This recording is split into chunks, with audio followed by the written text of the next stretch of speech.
प्रकाश साहू सभ्य 22 दिगवार संकीर्तन मंडली आज आमर 22 दिगवार संकीर्तन मंडली अंतर्गत चावड़ियागंज ग्राम में त्रयोदशी पूर्ण मेलन अनुष्ठित होमें चावड़ियागंज मेलन पड़िया श्री श्री कामेश्वर देव पीठे आम अच्छु बर्तमान ठाकुर झील मैंने पहंडी करके आसुँच दौड़ जात्रा एक्चुअली आमर ये संकीर्तन उत्पत्ति संकीर्तन आमर ओडिसी संकीर्तन केबेठू अच्छी किसी सेमिति ठीक प्रमाण नहीं कारण चैतन्य देव आसला बेलू आमर संकीर्तन भाई मैंने जाई स्वागत करते तेणु ये केते पुराणा आप हिसाब से भावे तेणु से संकीर्तन को बेस कर सब कार्यक्रम चली आज चतुर्थ दिन काली आम पंचम तथा शेष पूर्ण मेलन अच्छे ये सब ग्रामवासी समस्त सहयोग करने मोर अनुरोध।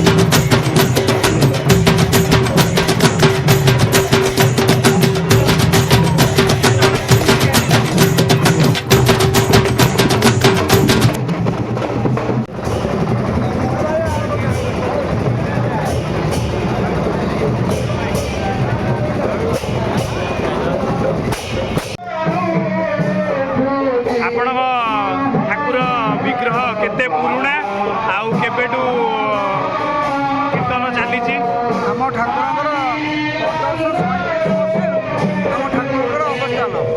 अवस्थान से लोक मैंने विश्वास सहित पूजा कर गोपीनाथ बहुत महिमा आम गोपीनाथ कौन कह ठाकुर महिमा विषय बहुत लोग भारी मानती ठाकुर समस्त भारी श्रद्धा करती सबुदिन मंदिर आसती गोपीनाथ भारी से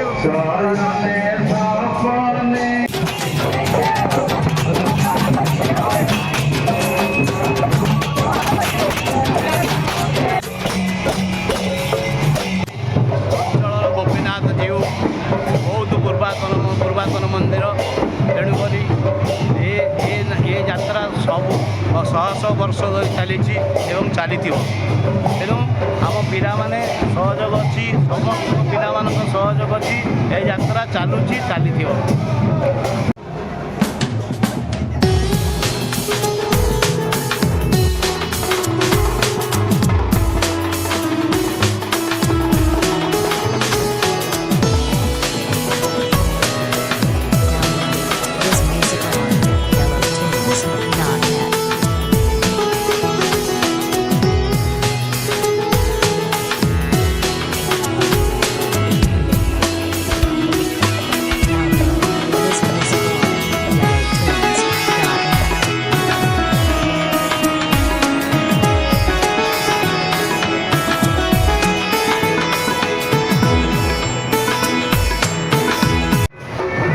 बलभद्रपुर एक बहुत पुरातन साई आउ बलभद्रपुर दोल गोटे नुआ जिनस देखा मिले जोटा कि आपड़ जो धरते ये मसाल प्रथाटी केबेठू कौन आरंभ होता कौन होता आज्ञा मदन मोहन का कम आज्ञा कर मो बापा अमल ये मो पूर्वपुरुष मसाल धरा चलती बाबा सेवा यहाँ अधिक मुझे जाने कि मो बापा धरुले मो बापा धरुले मुझे धरुची 15 वर्ष। महाप्रभु का विग्रह केते पुराणा केमती कौन वर्ष महाप्रभु आम इष्ट देवता हूँ मदन मोहन ये बहुत पुराण काल आमर जेज जेजबापा मदन मोहन अच्छा सबै आम सेवा कर आमर से इष्ट देव साईर आम बहुत मानु एवं ये जात्रा दिन दिन निहारा जाऊँगी आगे मशाल जात्रा चलता ये परंपरा माझा रही से जो इलेक्ट्रिक जिन आरंभ है से जो आम आगे मशाल आसला जो इलेक्ट्रिक आम करता से ना से सब साई आम युवक मैंने बहुत उत्साह अच्छा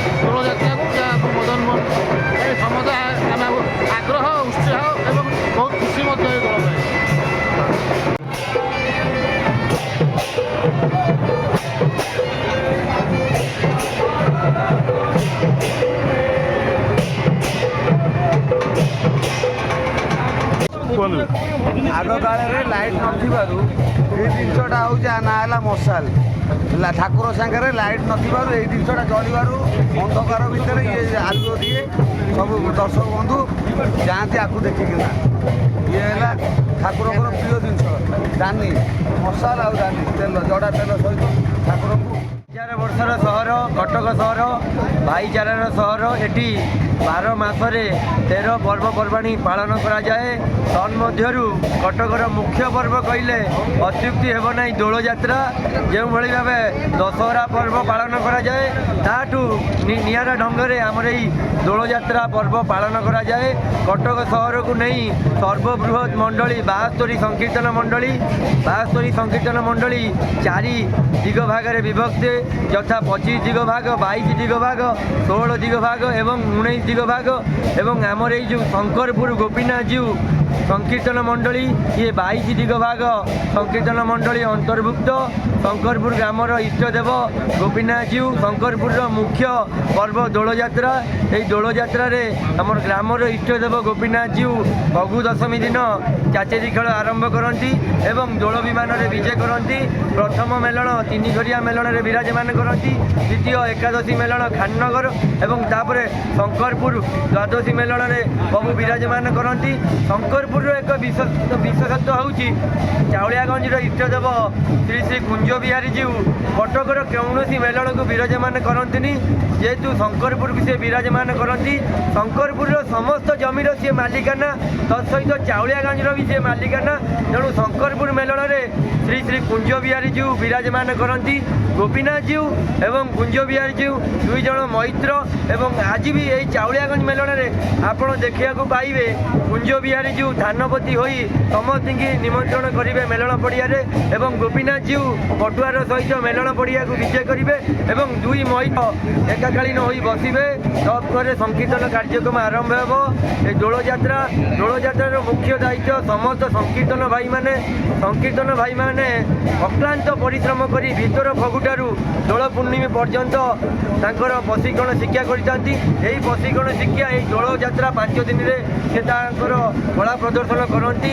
ଏବଂ ଆସନ୍ତାକାଲି ଆପଣ ଦେଖିବାକୁ ପାଇବେ 22 ଦିଗ ଭାଗ ସଂକୀର୍ତ୍ତନ ମଣ୍ଡଳୀର ଚତୁର୍ଦ୍ଦଶୀ ପୂର୍ଣ୍ଣମେଳନ ଦର୍ଖାପାଟଣାଠାରେ ଅନୁଷ୍ଠିତ ହେବ ଏବଂ ଦୋଳ ପୂର୍ଣ୍ଣିମାରେ ଶ୍ରୀ ଶ୍ରୀ ଚୈତନ୍ୟ ଦେବଙ୍କ ଜନ୍ମ ଉପଲକ୍ଷେ କଟକ ମହାନଗର 72 ସଂକୀର୍ତ୍ତନ ମଣ୍ଡଳୀର ଦୋଳଯାତ୍ରା 72 ମେଲଣ ବା ଦୋଳମୁଣ୍ଡାଇ ଜଗନ୍ନାଥ ମନ୍ଦିର ଠାରୁ ଆରମ୍ଭ ହୋଇ ବଜ୍ରକବାଟି ରୋଡ୍ ଦେଇ ମଙ୍ଗଳାବାଗ ଦେଇ ନୂଆପାଟଣା ଏବଂ ମାଛୁଆ ବଜାର ଦେଇ 72 ମଠ ବଡ଼େଇ ସାହିରେ ବିରାଜମାନ କରିବ।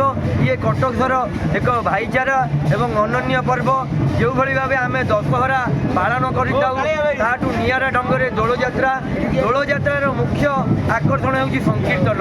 ତତ୍ସହିତ ମୁଁ କହିବାକୁ ଚାହୁଁଛି ଯେ ଆମର ଏଇ ଯେଉଁ ଶଙ୍କରପୁର ଗୋପୀନାଥ ଜୀଉ ଯେଉଁଭଳି ଭାବେ କଟକରେ ସର୍ବପ୍ରଥମେ ଚାନ୍ଦି ମେଢ଼ ତିଆରି କରିଥିଲେ ଚୌଧୁରୀ ବଜାର।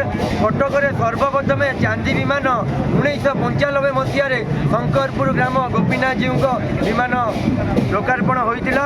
ସର୍ବପ୍ରଥମ ଚାନ୍ଦି ବିମାନ ମାନ୍ୟତା ଆମର ଏଇ ଶଙ୍କରପୁର ଗୋପୀନାଥ ଜୀଉ ପାଇଛନ୍ତି। ତାପରକୁ ପର ସବୁ ବିମାନ ଚାନ୍ଦି ବିମାନ ହୋଇଛି। ବିଗତ ବର୍ଷରେ ଆପଣ ଦେଖିବାକୁ ପାଇଥିବେ କଟକର କାଠଗଡ଼ା ସାହିରେ ସ୍ୱର୍ଣ୍ଣ ବିମାନ। ତାପରେ ବି ଚଳିତ ବର୍ଷ ଆମର ଦର୍ଖାପାଟଣାର ମଦନମୋହନ ଜୀଉଙ୍କର ଚାନ୍ଦି ବିମାନ। 25 ଦିଗ ଭାଗର ଥୋରିଆ ସାହିର ମଧ୍ୟ ତାଙ୍କର ଚାନ୍ଦି ବିମାନ ଚଳିତ ବର୍ଷ ପ୍ରତିଷ୍ଠା କରିଛନ୍ତି।